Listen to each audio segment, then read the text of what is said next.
Hey guys, it's Nicole. I wanted to talk about kettlebell basics one-on-one.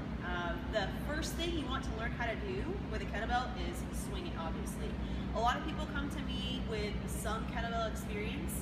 I watch them do a couple swings and it tends to be more of a squat than a hinge.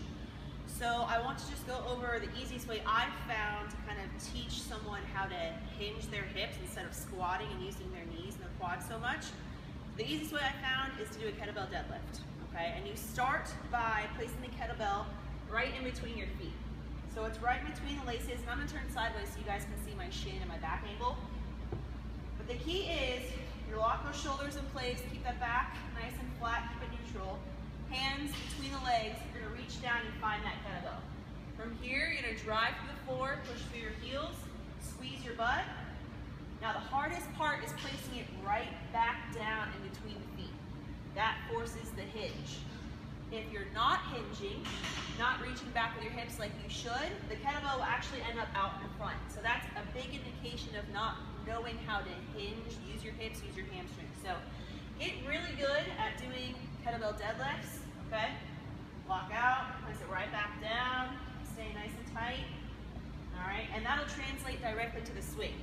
Now the kettlebell swing is a hip hinge, so if you get really good at kettlebell swings, you'll be great at deadlifts, you'll be great at any of the dynamic weightlifting movements, anything with hip extension involved, like jumping. So the next stop is the kettlebell swing. So now that we've got the hinge down with the deadlift, we'll transfer that over to the swing. So it's the same exact setup as far as your feet, your hips, your back, but now the kettlebell will start out front. All right, so everything's locked in place. We're gonna drag in, kind of brush it in, and then the first movement goes right to that swing, okay? And again, it's all in the hips, so you should be reaching back. Our shins should be vertical, just like we did in the deadlift. Okay, our knees should not be coming out. So I'll show you a couple. All right, so you can see my shin angle isn't really changing a whole lot when I'm swinging, all right? I'm not bending my knees a whole lot. They're staying soft here at the bottom of the swing, okay? But I'm not squatting the kettlebell down.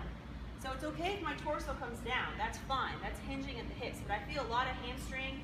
I'm able to kind of wiggle my toes throughout the movement and drive through the floor and squeeze my glutes really hard to open up my hips. So again, a couple good ones. All right, shin angle staying pretty vertical. Okay, now I'll show you a couple bad ones, a very common thing I see. All right, so my torso stays more upright. I'm bending a lot at the knees. My shins are going forward. All right, that's more of a squat. That's not a hinge. So get good at the deadlifts. That'll translate to the swing. Let me know if you guys have any more questions. Thanks.